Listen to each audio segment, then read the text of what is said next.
Okay friends, நம்ம இந்த வீடியோவில் ட்ரைபல் கன்சாலிடேஷனை பற்றி பார்ப்போம். ஃபஸ்ட்டு ட்ரைப்ஸோட கேரக்டரிஸ்டிக்ஸ்லாம் பார்க்கலாம். Homogeneous, unstratified community, geographically isolated, unique culture, distinct means of livelihood, shyness of contact. Okay friends, நாம் இப்போது ட்ரைபல்ஸ் இன் ப்ரீ பிரிட்டிஷ் பற்றி பார்க்கலாம். அதாவது பிரிட்டிஷ் வரத்துக்கு முன்னாடி ட்ரைபல்ஸோட யூனிக்னஸும் ஐசோலேஷனும் ப்ரிசர்வ்டாக இருந்தது. அது மட்டும் இல்லாமல் most of the tribals hill ஏரியாஸ்லேயும் ஃபாரஸ்ட் ஏரியாஸ்லேயும் தான் இருந்தாங்க. இப்போது எமர்ஜென்ஸ் ஆஃப் பிரிட்டிஷ் ரூல் அப்போ ட்ரைபல்ஸ் என்னென்ன ஃபேஸ் பண்ணாங்கன்னு பார்க்கலாம். ஃபஸ்ட்டு பாயிண்ட் என்னென்னு பார்த்தீங்கன்னா, இந்த ட்ரைபல் பீப்புள் அவங்கள ஐசோலேட் பண்ணிட்டதுக்கு அப்புறமா அவங்களோட ரேடிக்கல் டிரான்ஸ்ஃபர்மேஷன் மார்க்கெட் ஃபோர்ஸஸோட பெனிட்ரேஷனால் கொஞ்சம் கொஞ்சமாக டெஸ்ட்ராய் ஆகிருக்கும். செகண்ட் பாயிண்ட் என்னென்னு பார்த்தீங்கன்னா, ட்ரேடர்ஸ், மணி லெண்டர்ஸ், அப்புறம் மிடில்மென் இவங்கெல்லாம் ட்ரைபல் ஏரியாஸில் என்ட்ராகி ட்ரைபல் பீப்புளோட அந்த ட்ரெடிஷ்னல் லைஃப் டிஸ்டர்ப் பண்ணியிருப்பாங்க. தேர்டு பாயிண்ட் என்னென்னு பார்த்தீங்கன்னா, ட்ரைபல் பீப்புள் கடன்னா டெப்ட் தெரியும்ல, அந்த கடனால் அவங்களோட சொந்த லேண்டை அவுட் சைடர்ஸுக்கு பறி கொடுத்துருப்பாங்க. ஃபோர்த்து பாயிண்ட் என்னென்னு பார்த்தீங்கன்னா, இப்போ ஒரு ட்ரைபல் பீப்புள் லேண்ட் வச்சுருக்காங்கன்னு வச்சிங்களேன், அந்த லேண்டுக்கு அவங்க ஒரு லேபர் இல்லை ஒரு டெனண்ட்டு, அப்படி இல்லைன்னா ஒரு ஷேர் கிராப்பர் மாதிரி தான், ஓனர் என்ற ஸ்டேட்டஸ் கிடையாதுன்னு சொல்லியிருப்பாங்க. ஃபிஃப்த்து பாயிண்ட் என்னென்னு பார்த்தீங்கன்னா, ட்ரைபல் பீப்புள் அப்ரஷனையும் சப்ரஷனையும் ஃபேஸ் பண்ணியிருப்பாங்க. சிக்ஸ்த்து பாயிண்ட் என்னென்னு பார்த்தீங்கன்னா, கிறிஸ்டியன் மிஷினரிஸ் ட்ரைபல் பீப்புளோட ட்ரெடிஷன், ஆர்ட், கல்ச்சர் இதெல்லாம் டெஸ்ட்ராய் பண்ணியிருப்பாங்க. செவன்த்து பாயிண்ட் என்னென்னு பார்த்தீங்கன்னா, கொலோனியலிசம் இருக்குல்ல, அது ட்ரைபல் பீப்புளுக்கும் ஃபாரஸ்ட்டுக்கும் நடுவில் இருக்கிற ரிலேஷனை ட்ரான்ஸ்ஃபார்ம் பண்ணியிருக்கோம்.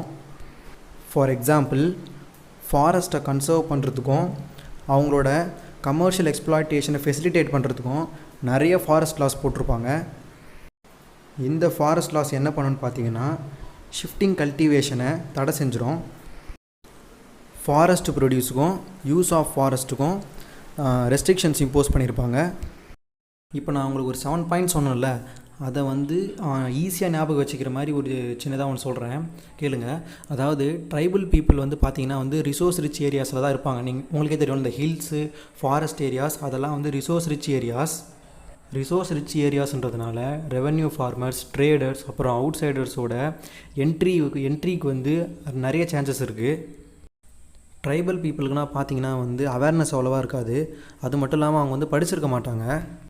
இதனால் என்ன இருக்குன்னு பார்த்தீங்கன்னா, அவுட் சைடர்ஸ் ட்ரைபல் பீப்புளோட லேண்டுக்கு ட்ரைபல் பீப்புள் ஓனர்ஸ் கிடையாது, லேபரராக இருக்கலாம், இல்லைனா டெனண்ட்டாக இருக்கலாம், அப்படி இல்லைனா ஷேர் கிராப்பர்ஸாக இருக்கலான்ட்டு அவங்களோட ஸ்டேட்டஸை குறைச்சிருப்பாங்க.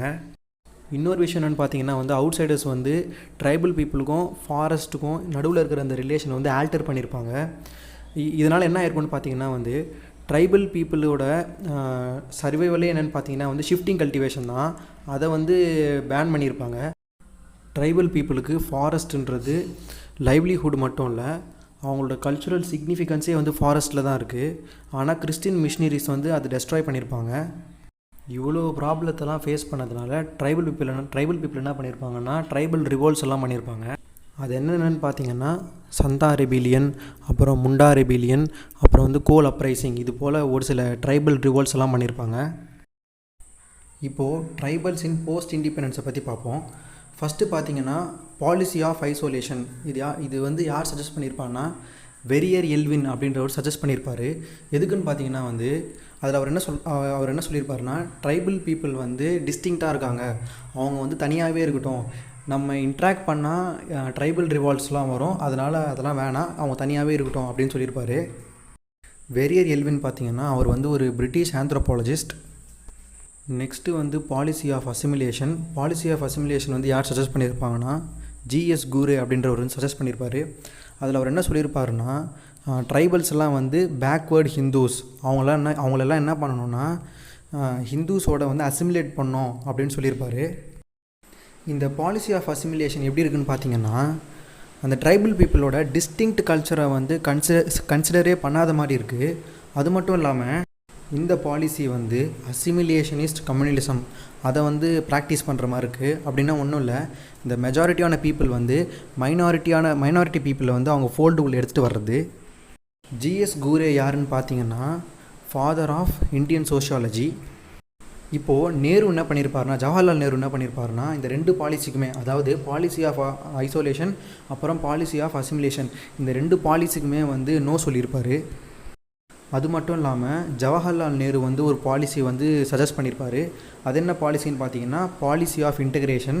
அதை வந்து பஞ்ச்ஷீல் பாலிசின்னு கூட சொல்லுவாங்க. இதில் என்ன சொல்லியிருப்பாருன்னு பார்த்தீங்கன்னா ட்ரைபல் பீப்புளை வந்து அசிமிலேட் பண்ணக்கூடாதுன்னு சொல்லியிருப்பார். ஏன்னா வந்து அவங்களோட ட்ரைபல் பீப்புளோட அந்த யூனிக்னஸை வந்து ப்ரிசர்வ் பண்ணணும்னு சொல்லியிருப்பார். அதே போல் அவங்கள வந்து ஐசோலேட்டும் பண்ணக்கூடாதுன்னு சொல்லியிருப்பார். ஏன்னா ட்ரைபல் பீப்புளும் வந்து ப்ராக்ரஸ் ஆகணும்னு சொல்லியிருப்பார். இப்போது பிரின்சிபிள்ஸ் ஆஃப் பஞ்ச்ஷீல் பார்க்கலாம். அதில் ஃபஸ்ட்டு பாயிண்ட் என்னென்னு பார்த்தீங்கன்னா வந்து இந்த ட்ரைபல் பீப்புளாக இருக்காங்களா, அவங்களாம் அவங்களோட ஓன் இன்டலெக்டை யூஸ் பண்ணி வந்து டெவலப் ஆகணும்னு சொல்லியிருப்பார். இன்டலெக்ட் என்னென்னா அவங்களோட சுய அறிவு இருக்குல்ல, அதை யூஸ் பண்ணி அவங்களாம் வந்து டெவலப் ஆகணும்னு சொல்லியிருப்பார். செகண்ட் பாயிண்ட் என்னென்னு பார்த்தீங்கன்னா லேண்ட்லேயும் ஃபாரஸ்ட் ஏரியாஸ்லேயும் வந்து ட்ரைபல் ரைட்ஸை வந்து ரெஸ்பெக்ட் பண்ணணும்னு சொல்லியிருப்பார். தேர்டு பாயிண்ட் என்னென்னு பார்த்தீங்கன்னா ட்ரைபல் லாங்குவேஜஸ் எல்லாம் வந்து ப்ரொமோட் பண்ணணும்னு சொல்லியிருப்பார்.